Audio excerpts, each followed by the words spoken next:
Kali ini episode Abu Hurairah kaya raya, Abu Hurairah jaya, Abu Hurairah jadi gubernur. Nah, piye ceritane? Bagaimana ceritanya dari seseorang yang nothing, yang zero sampai jadi hero gitu toh?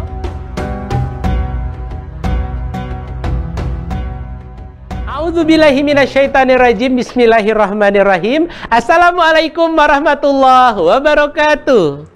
Innal hamdalillah nahmaduhu wa nasta'inuhu wa nastaghfiruh wa na'udzubillahi min syururi anfusina wa min sayyiati a'malina may yahdihillahu fala mudhillalah wa may yudlil fala hadiyalah. Asyhadu an la ilaha illallah wa asyhadu anna Muhammadar Rasulullah. Allahumma shalli wa sallim ala sayyidina Muhammad wa ala ali Muhammad. Raditu billahi robba wa bil islami dina wa bi Muhammadin nabiyya wa rasula. Rabbi zidni ilma warzuqni fahma, amin. Jamaah rahimakumullah, alhamdulillahirabbil alamin. Ketemu lagi kita dalam kisah sahabat. Kali ini episode Abu Hurairah kaya raya, Abu Hurairah jaya, Abu Hurairah jadi gubernur. Nah, piye ceritane? Bagaimana ceritanya dari seseorang yang nothing, yang zero sampai jadi hero gitu toh? Abu Hurairah di episode sebelumnya dia bukan siapa-siapa, dia tinggal di Masjid Nabawi, omah orang duwe, nggak punya rumah, belum punya istri, nggak punya toko, nggak punya kebun, nggak punya hewan ternak, pokoknya ragablek apa-apa. Hanya punya keimanan, kemudian menuntut ilmu, rajin kepada Rasul, sampai kemudian suatu hari kaum Sufah di musim dingin. Kalau yang lain kan mereka punya rumah pulang, punya perapian, bisa menghangatkan diri di perapian, menghangatkan diri dengan istri masing-masing. Nah, Abu Hurairah dengan 40 orang kaum Sufah yang tinggal di Masjid Nabawi, itu mereka nggak punya pasangan, belum punya, masih jomblo-jomblo.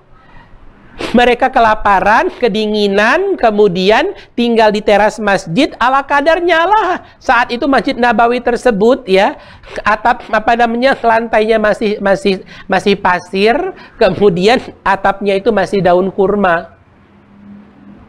Ketika kemudian para sahabat lain yang sudah punya rumah pulang ke rumah masing-masing pada Isya, Abu Hurairah dan teman-temannya yang lain 40 orang, mereka kemudian menggigil kedinginan dan kelaparan. Saat itu musim dingin di Madinah. Musim dingin itu musim peceklik, karena kurma itu dia panen di musim panas.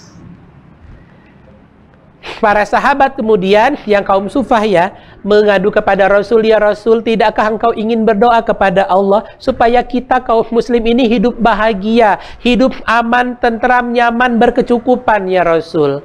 Tidakkah engkau lihat orang-orang Yahudi, Nasrani di Romawi dan Persia, mereka makan makanan enak, tidur di ranjang yang empuk, dengan ruangan yang mewah, dengan pemanas ruangan, padahal mereka kafir, mereka tidak menyembah Allah. Sementara kami ya Rasul sudah beriman ya Rasul, sudah taat kepada Allah semampu-mampunya, sudah taat kepadamu ya Rasul, tapi kenapa Islam kok uripe susah? Kenapa ya Rasul? Omah randuwe, bojo randuwe, panganan randuwe, manggon nang teras masjid ini ki piye ceritanya ya Rasul? Bagaimana ceritanya? Tidakkah kau ingin berdoa supaya kami hidup lebih layak ya Rasul? Apa kata Rasul saat itu? Rasul kemudian tersenyum memandang para sahabat kaum Sufah itu. Wahai kaumku, wahai umatku, aku tidak khawatir, kata Rasul, keimanan umatku akan berkurang karena kemiskinan. Aku tidak khawatir keimanan umatku akan berkurang karena kelaparan, karena kekurangan. Yang aku khawatirkan ketika Allah nanti membukakan pintu-pintu rezeki, membukakan pintu-pintu kekayaan dan kekuasaan, maka umatku akan tergelincir. Ketahuilah bahwa salah satu di antara kalian nanti oleh Allah akan diuji dengan harta dan kekuasaan, dan dia tidak sanggup menanggung fitnah harta, kekayaan, dan kekuasaan itu, sehingga nantinya ia murtad, lalu mati, masuk neraka dengan gigi geraham sebesar gunung Uhud. Mendengar itu, para sahabat semuanya kemudian menyesal, menangis, tidak lagi meminta kekayaan. Lalu Rasul melanjutkan, Wahai umatku, wahai kaumku, kaum Sufah, seandainya Allah perlihatkan betapa besarnya pahala kelaparan kalian hari ini, betapa besarnya pahala kemiskinan kalian saat ini, kalian miskin dan lapar dalam keadaan beriman, kalau Allah perlihatkan pahalanya sekarang, kalian akan meminta kepada Allah 10 kali lebih miskin, 10 kali lebih dingin, 10 kali lebih susah, 10 kali lebih menderita. Yang lain kemudian tertunduk, Abu Hurairah kemudian berdiri menghafalkan wajah 40 teman-temannya kaum Sufah itu. Singkat cerita, akhirnya 40 temannya Abu Hurairah itu yang kaum Sufah tersebut bertahun-tahun kemudian meninggal dunia. Ada yang meninggal dunia di perang Hunain, ada yang meninggal dunia di Fathu Mekah, ada yang meninggal dunia di perang Tabuk, ada yang meninggal dunia karena sudah tua. Sampai Rasul kemudian wafat, yang tersisa dari kaum Sufah yang angkatan Abu Hurairah tinggal berdua saja, yaitu Abu Hurairah dan Ar-Rajal bin Unfuah namanya. Dua-duanya sahabat Rasul, dua-duanya hafal Quran, dua-duanya hafal hadis. Kemudian Rasul sudah wafat, kepemimpinan Islam dilanjutkan oleh Khalifah Abu Bakar As-Siddiq. Saat itu terjadi pemberontakan dari kalangan Nabi palsu, Musailamah Al-Kadzab namanya. Kemudian dia memerangi Islam. Nah, Abu Bakar As-Siddiq sebelum memerangi pasukan Nabi palsu di negeri Yamamah, lebih dahulu mengutus utusan siapa yang akan menjadi juru damai. Saat itulah kemudian Abu Hurairah, Ar-Rajal bin Unfuah mengajukan diri kepada Abu Bakar As-Siddiq untuk menjadi juru damai antara Abu Bakar As-Siddiq dengan Musailamah Al-Kadzab. Karena Ar-Rajal bin Unfuah ini dia berasal dari Yamamah juga. Maka berangkatlah Ar-Rajal bin Unfuah ini ke Yamamah. Sampai ke Yamamah oleh Musailamah Al-Kadzab disambut dengan sangat baik. Digelar karpet merah kalau zaman sekarang. Ahlan wa sahlan, selamat datang saudaraku. Lihat persiapan tempurku untuk menghabisi kaum muslim Madinah. Lihat. Saat itu Ar-Rajal bin Unfuah menyaksikan pasukannya Musailamah Al-Kadzab 10 kali lebih banyak. Persenjataannya 10 kali lebih tajam, 10 kali lebih canggih. Strategi perangnya 10 kali lebih bagus. Persediaan bahan makanannya, logistiknya 10 kali lebih memadai. Kemudian dia disambut makanan dan minuman yang banyak, disambut juga dengan tari-tarian. Nah, ini juga kita harus berdoa kepada Allah supaya kita tuh miskin boleh, tapi jangan miskin banget gitu.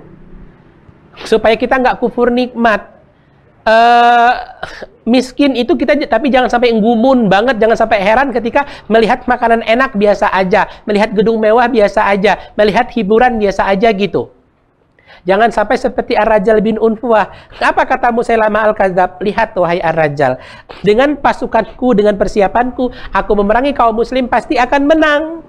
Dan kalau aku menang, dan pasti menang, lihat ini secara akal sehat pasti menang. Aku akan menjadi raja Arab, dan kamu kalau mau bergabung denganku, akan kuangkat jadi gubernur Madinah. Kota Madinah menjadi milikmu, wanita-wanita cantik Madinah menjadi milikmu, gedung-gedung rumah-rumah Madinah yang bagus menjadi milikmu, ladang-ladang kurma di Madinah menjadi milikmu.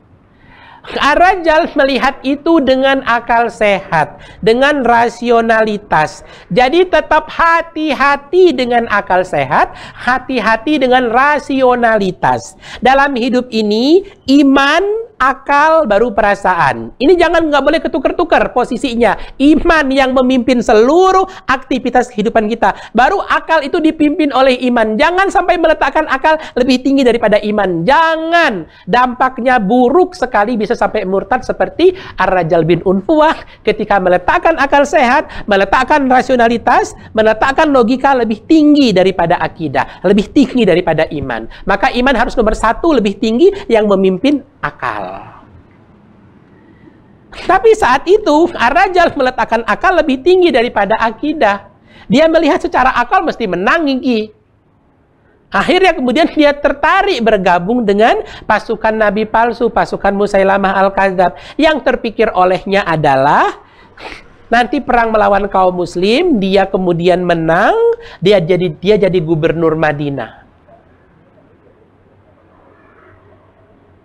Sementara Ar-Rajal bin Unfuah ini dia sudah mengetahui seluruh strategi perang yang disiapkan oleh Khalifah Abu Bakar As-Siddiq. Dengan demikian,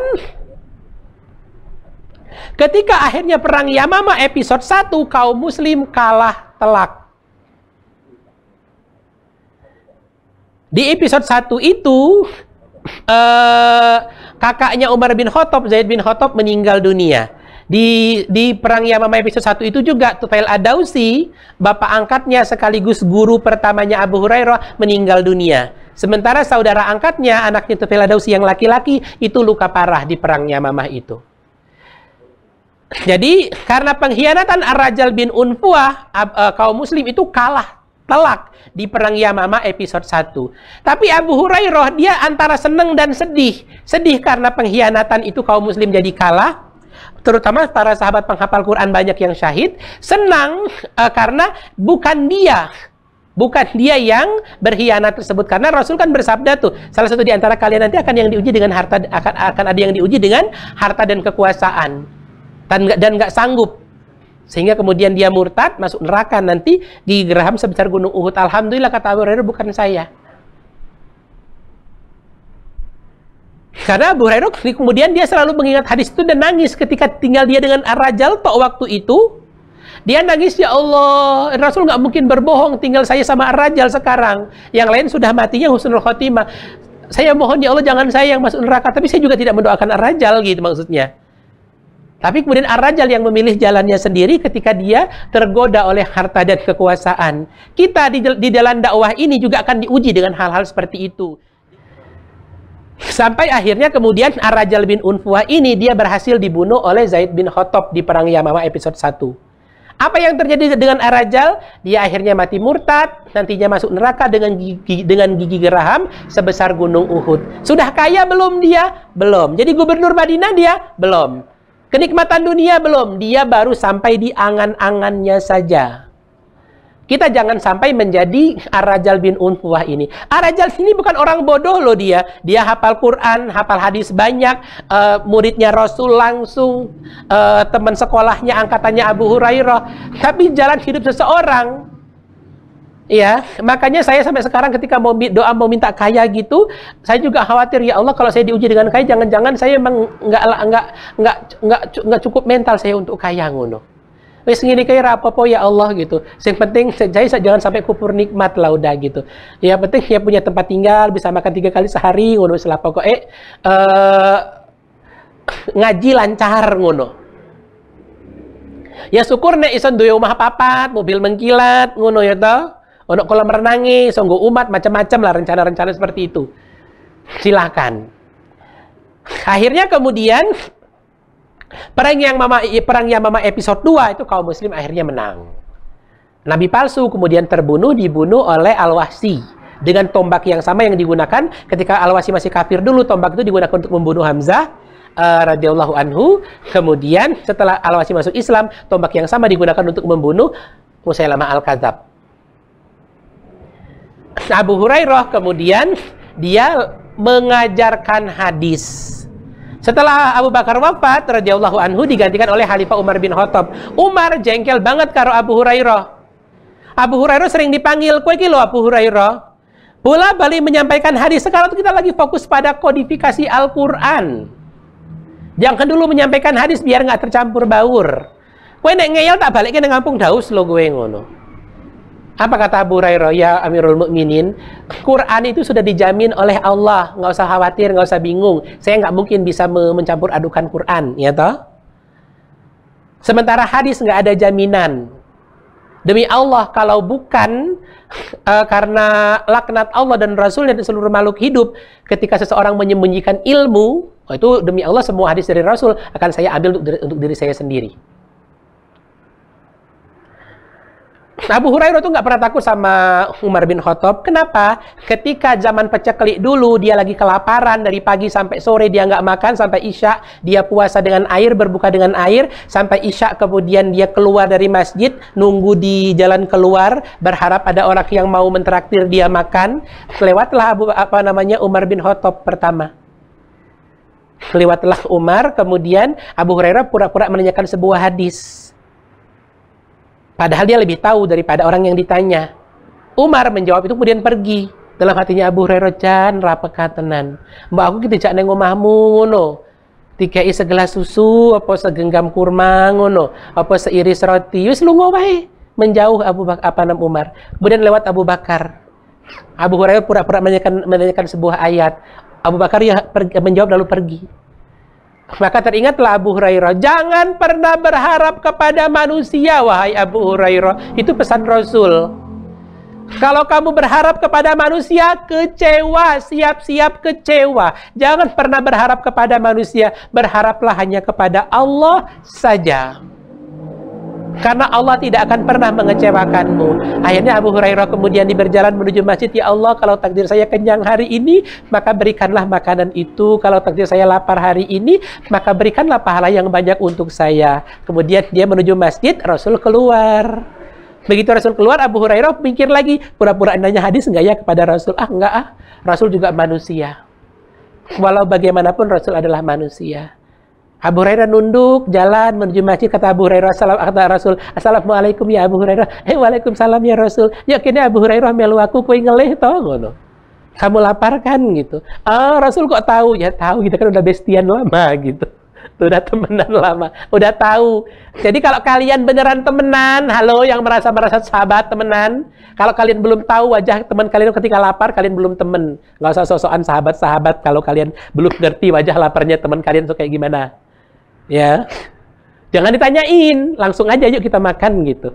Nah, itu berarti udah temen tuh, udah hafal wajah laparnya gimana, wajah kenyangnya gimana gitu. Nah, itu Rasul sampai segitu detailnya. Akhirnya kemudian ditraktir oleh Rasul.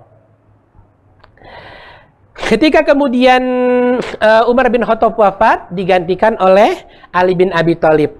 Digantikan oleh Utsman bin Affan dulu yang jadi khalifah. Ketika Utsman bin Affan wafat, yang khalifah digantikan oleh Ali bin Abi Thalib. Nah, di zaman Umar bin Khattab, Utsman bin Affan, Ali bin Abi Thalib radhiyallahu anhu, mereka ini kemudian kok Abu Hurairah ini dia sudah punya murid banyak. Dia mengajar hadis. Yang ciri khasnya kalau mengajar hadis itu, dia mengucapkan qala Rasulullah an Abi Hurairah radhiyallahu anhu qala, dari Abu Hurairah berkata, kemudian Rasul bersabda. Ketika kemudian dia mengucapkan menyebut Rasul bersabda, dia nangis. Itu yang membuat jamaah suka. Dia nangis dulu setelah menyebut Rasul, baru kemudian menyampaikan hadisnya. Orang nanya, kenapa sih Abu Hurairah selalu nangis ketika menyebut Rasul baru menyampaikan hadisnya? Apa kata Abu Hurairah? Karena doa Rasul, saya mengingat hadis itu, mengingat kapan hadis itu disampaikan, mengingat wajahnya Rasul, kejadian tersebut, saya dalam kondisi lapar atau kenyang, musim paceklik atau musim panen saat itu. Sehingga kemudian baru hadisnya terucap setelah kenangan itu terlewati. Sampai akhirnya di zaman Ali bin Abi Thalib diprotes dong Abu Hurairah ini oleh para sahabat. Sahabat-sahabat muhajirin tuh, kok bisa Abu Hurairah kamu meriwayatkan hadis paling banyak? Padahal kan kamu ketemu Rasul cuma 3 tahun lebih, 4 tahun kurang. Kita dong, kata Ali bin Abi Thalib, yang bersama dengan Rasul sejak Rasul belum jadi Nabi, saya udah sama beliau. Tapi hadisnya nggak sebanyak kamu. Kaum muhajirin protes gitu. Apa kata Abu Hurairah? Ketahuilah wahai kaum muhajirin, ketika kalian awal-awal bersama Rasul selama hampir 20 tahun itu fokus menyampaikan Al-Quran, hadis belum mulai disampaikan.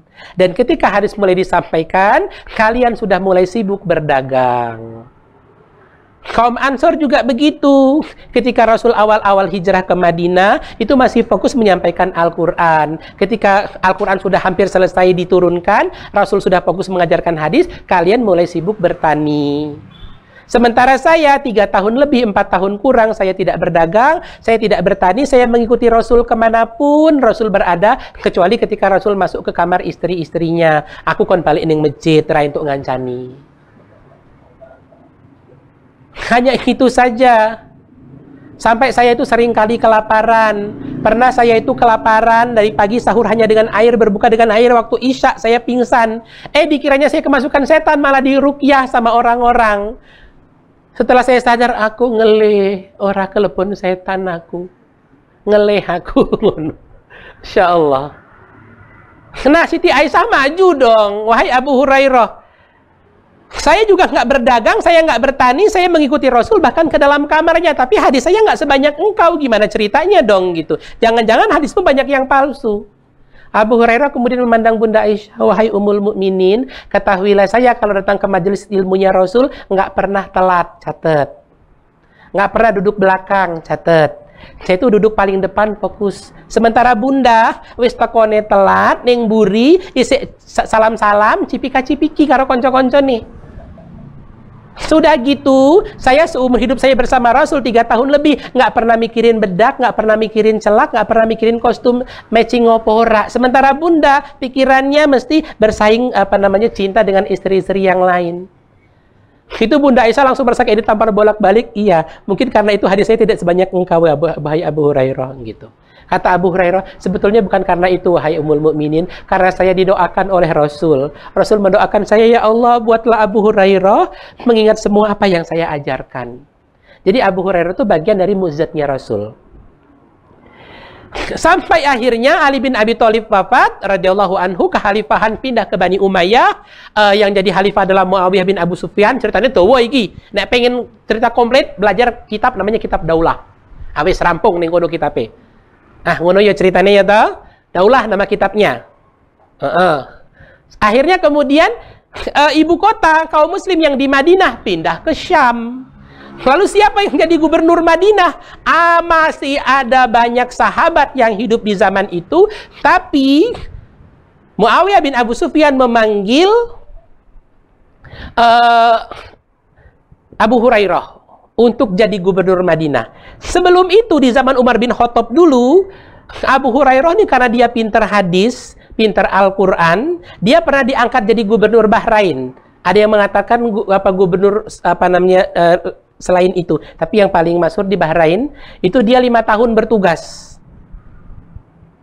Ketika jadi gubernur kan rumah dinas sudah ada walaupun sederhana, kemudian tunjangan makan sudah ada ditambah dengan gaji. Abu Hurairah itu dia makan roti dengan minyak samin, roti campur mentega kalau bahasa Indonesia. Bagi Abu Hurairah, roti dengan minyak samin itu sudah makanan mewah, karena selama ini dia makan roti kasar dengan garam atau cuka. Iki kok iso karo mentega, wis sugih banget rasanya. Sementara di Bahrain saat itu, roti campur mentega itu makanan para budak dan pelayan. Para gubernur, pejabat-pejabat makannya itu apa? Daging ayam madu, hati onta goreng, itu kan, rica-rica onta asam manis, gurami pedas, kayak gitu makanannya. Setelah ini, ketika orang-orang berkunjung ke rumahnya Abu Hurairah, disuguhi roti minyak samin, rak dipangan. Kata Abu Hurairah, ini sudah mewah, tapi memang tingkat kemewahan seorang tuh beda-beda. Bagi saya segini sudah mewah, bagi dia belum. Kanggone urip ki gampang mewah nih aku ki. Baik, jamaah rahimakumullah. Sehingga gajinya Abu Hurairah itu kemudian dikumpulkan semua, dibelikan kuda, diternakkan, dia ngopayu wong untuk merawat kuda-kudanya tersebut. Ketika habis masa jabatannya, didol kabeh, dijual semua kuda-kudanya tadi, dapat uang. Menghadap Amirul Mukminin, menghadap Umar bin Khattab ketika itu, ini pertanggungjawaban saya. Ini uang siapa? Ini uang saya. Loh, saya kan tahu uangmu, gajimu per bulan berapa, kok jadi segini? Seluruh gaji saya belikan kuda. Oh, langsung diaudit sama Umar bin Khattab dong. Gajimu segini, sekian gitu kan. Kamu berikan kuda, berapa kudanya? Beranak berapa, dijual berapa gitu kan. Itu detail banget, kayak sudah berasa Abu Hurairah berasa kayak diadili di padang mahsyar itu. Diadili sama Umar bin Khattab. Tapi terbukti semuanya jujur dan amanah. Kata Abu Hurairah, alhamdulillah. Kamu amanah, kata Umar bin Khattab. Iya. Kamu saya angkat jadi gubernur lagi, kata Abu Hurairah. Tidak.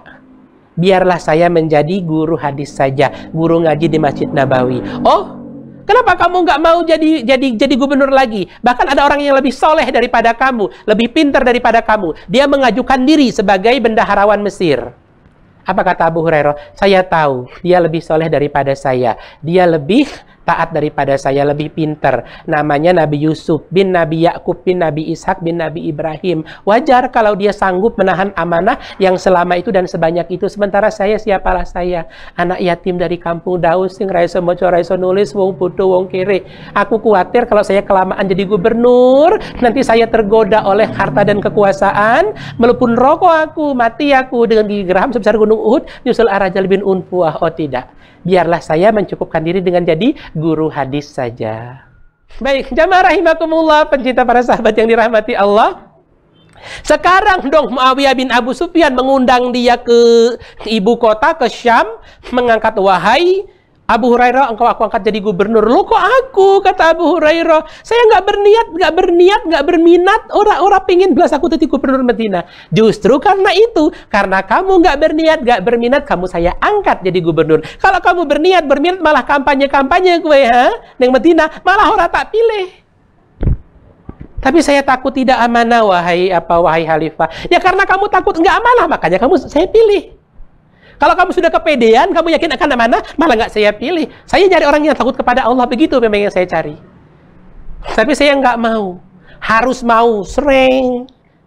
Ki pedang, rewangi aku, kata Muawiyah bin Abu Sufyan. Bantu aku memimpin kaum muslim. Kalau semua orang soleh, ora gelem mimpin kaum muslim, terus siapa sing ngarep ngewangi aku, Siapa yang mau bantuin saya kira-kira? Ayo bantu saya, please bantuin saya, kamu jadi gubernur Madinah. Ya toh, tenang, gajimu gede pokoknya gitu. Pokoknya dibantu saya. Kalau nggak kamu siapa lagi? Kan ada banyak sahabat yang lain. Sahabat yang lain saya nggak begitu pro. Mereka benci sama saya karena saya berseteru dengan Ali. Kemudian akhirnya uang tadi itu yang tabungan dia selama jadi gubernur di Bahrain dulu itu, akhirnya kemudian dibelikan rumah, dibelikan ladang kurma dan hewan ternak, sehingga Abu Hurairah dan ibunya kemudian dia punya rumah sederhana tapi lumayan besar, punya ladang kurma. Rumahnya itu di dekat ladang, kemudian ada kandang kambing sekitar 40. Alhamdulillah sekarang mereka punya rumah, punya hewan ternak, punya ladang, kemudian sudah jadi guru ngaji, tidak ada orang yang tidak kenal sama dia di Madinah. Wes senang, alhamdulillah ya Bu. Untung kita dulu masuk Islam. Sekarang kemuliaan kita, saya kira sugih. Bagi mereka sudah kaya dong saat itu. Satu kata ibunya yang membuat ibu belum bahagia sekarang. Apa? Kowe sik jomblo, urung rapi. Menikahlah engkau. Oh ya ampun, iya ya Bu, ya sampai lali karena sibuknya menuntut ilmu dulu zaman Rasul. Ibu doakan saya supaya dapat istri yang soleha. Bukan hanya soleha, pokoknya istri yang kamu anak yang luar biasa, pokoknya kamu harus dapat istri yang luar biasa. Akhirnya kemudian saya berdoa, ya Allah, iki anakku, ya Allah, Abu Hurairahku sayangku, ya Allah, berikan dia ini anak yang luar biasa, ya Allah, berikanlah jodoh yang luar biasa, ya Allah. Apa yang terjadi? Ada yang bisa menebak siapa jodohnya Abu Hurairah? Wanita mana yang beruntung mendapatkan dirinya?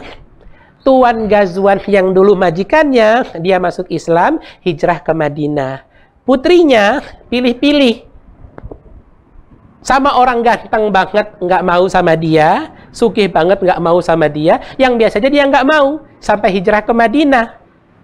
Apa yang terjadi? Abu Hurairah masih bujang.